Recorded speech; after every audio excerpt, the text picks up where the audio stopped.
What's going on, guys? Comes back again on another MLB The Show 18 Diamond Dynasty video, and today I want to go ahead and make a tip video with some just some tips, some general instructions on how you guys can not only complete the new career arcs faster, but also to do it more efficiently and save a lot of stubs at it. Of course, the whole second wave of career arcs did just release, I believe it was 2 days ago.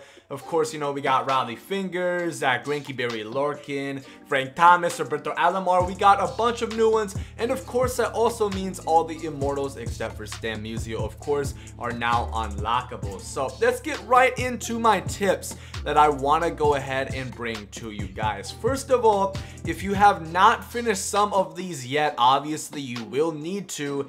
And a lot of them, especially for like Ryan Hannigan, I know you needed doubles. And one guy that I still have not finished is Daniel Nava. You need 2 doubles. I cannot do this one for some reason, but if you guys want a good stadium to go ahead and get doubles in, that is Coors Field. A lot of people say Polo Grounds and stuff like that. But Polo Grounds actually goes for like 17,000. Oh my god. Trust me, Coors Field, if I can go ahead and find it right here. I actually don't have it. I did go ahead and sell it, but it's only 100. You can get it by actually just playing the Rockies away in a play versus computer game or conquest. Trust me, Coors Field is definitely where you want to go to play doubles, especially if you don't want to spend 17,000 to play Polo. And I think Coors is better in general, at least in my opinion. So one thing that I found is actually very effective. So I went ahead and got this really Stargell, right? You need 29 diamond autograph bats.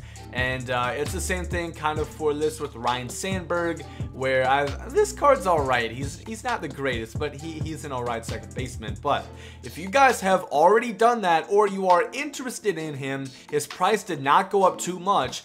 Every single bat that you went ahead and bought that you needed, okay, Roberto Alomar's played for a lot of teams.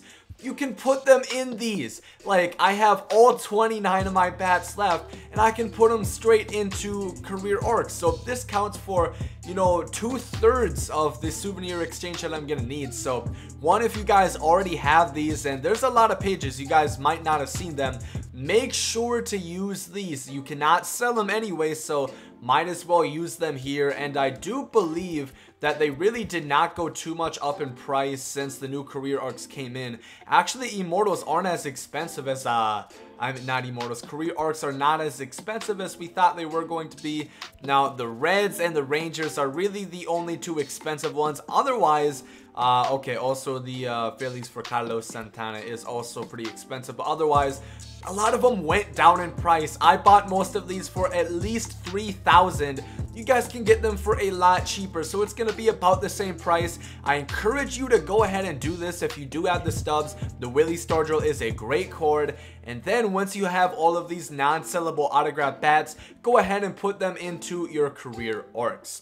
And then you can go ahead and, you know, unlock them a lot quicker. And you're also going to get a really good card, a really good first baseman along to go ahead with it. Now, as far as the career arcs, as far as for Lowe's, if you do not want to do that, for exchanging team souvenirs, what I found to be the best for a normal guy, so for like Roberto Alomar, where his where the team bats are not too expensive, you're going to want to put in 1 bat. I recommend 1 diamond baseball, which, do I have a diamond baseball? I do. I don't think I do, but that's $8.25. And then you're also going to need 1 silver baseball, and then you're going to need 1 bronze hat. So a bronze hat would be, like, even the White Sox hats are only going for like 70. You need a silver ball, which goes for 150, and then a 2 diamond balls. So I'll go ahead and check how much that would be. To me, that seems like what's going to be the best route for you guys to go ahead and go. Like, let's just take the Blue Jays, like I said, for Roberto Alomar. That's $645. Say you get it for $700. That's $1,400 for 2 balls. I believe they should have a bat, right? They should have a bat.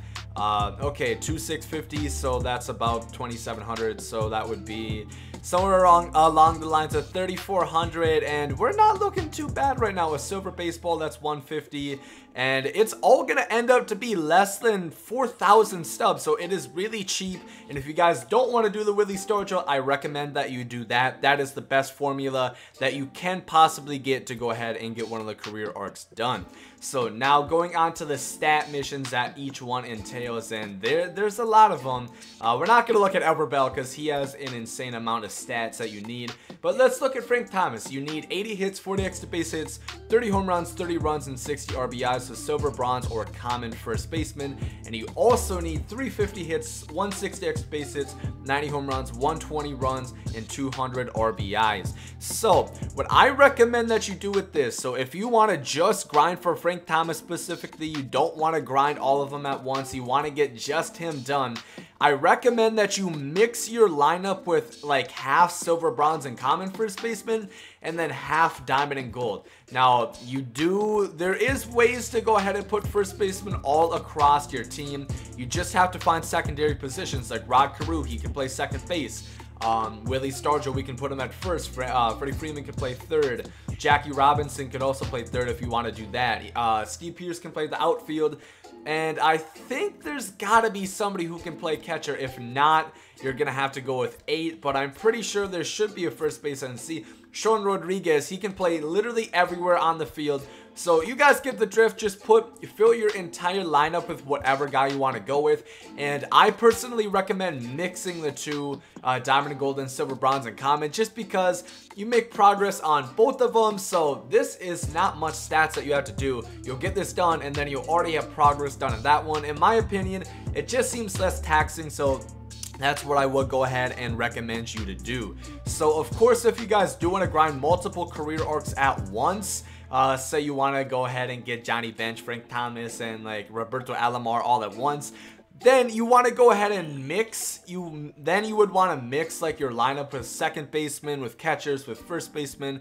It all depends on how you guys want to pave your path, whether you want to just get one done right away or you want to progressively do them all at once. In my opinion, doing one at one time might be the best way to go, just because otherwise it's going to seem to take a long ass time and it won't feel that rewarding. So I recommend getting one done at a time. At least I think that is the best way that you guys can go ahead about this. But now finally, I think this is about my last point that I want to make, and that is we'll use Mike Schmidt for an example, and that is going ahead and exchanging like the position that you have. So guys like Mike Schmidt, he is the most expensive. He costs 125,000 exchange points for third baseman, his specific position. But then everybody else, guys like I believe Barry Larkin, is only 75,000. So it's about 50,000 more, but it's a really good card. Obviously, you guys can tell. So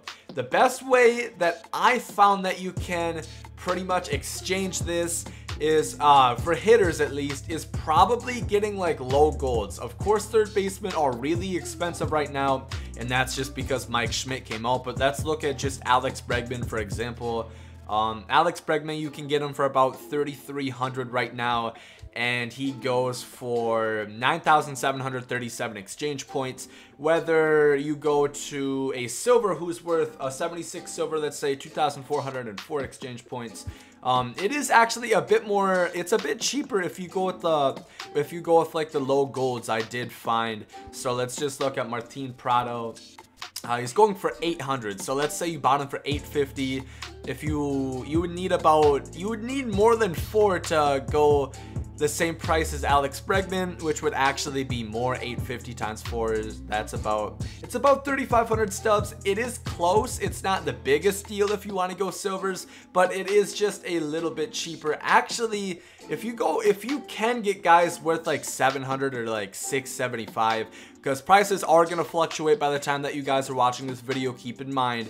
So there is a chance that you guys could get this cheaper with silvers, but it's really your own choice. I don't think there's really an advantage to a certain one. Let's actually look at Anthony Rendon. Obviously, Adrian Beltre is going to be way too expensive because of the Rangers collection, but let's just look at Anthony Rendon. He's going for 4,445.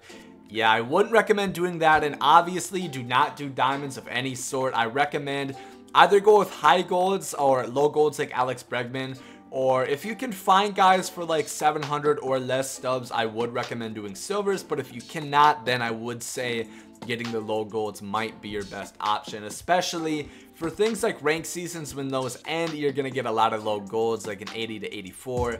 A lot of lows might go. That's gonna really hit the market, so that's gonna really make it so it's gonna change based on when I'm in this video, because the season ends next Friday pretty much. So, or not next Friday, but whenever the 1st of July hits, damn it. But you guys get the point. That's basically my tips on how you guys can go ahead and make the best, most efficient, cheapest, and best way to go ahead and get these career arcs. Trust me, I know it is a grind and a half.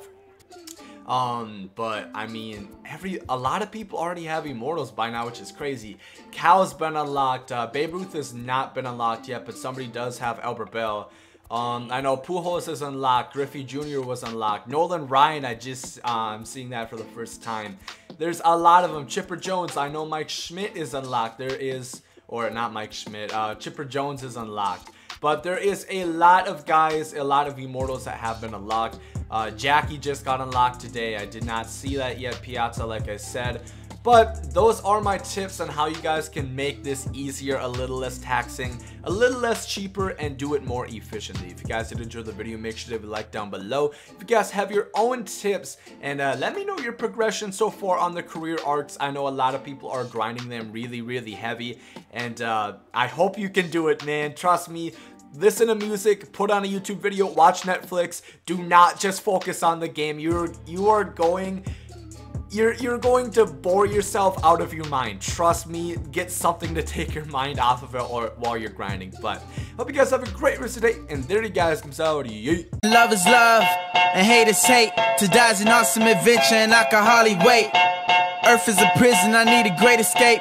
You know I'm in my zone when I'm up in outer space. You know I'm in my zone when I'm up in outer space. You know I'm in my zone when I'm up in outer space. You know I'm in my zone. You know I'm in my zone. I took a bite of the glory.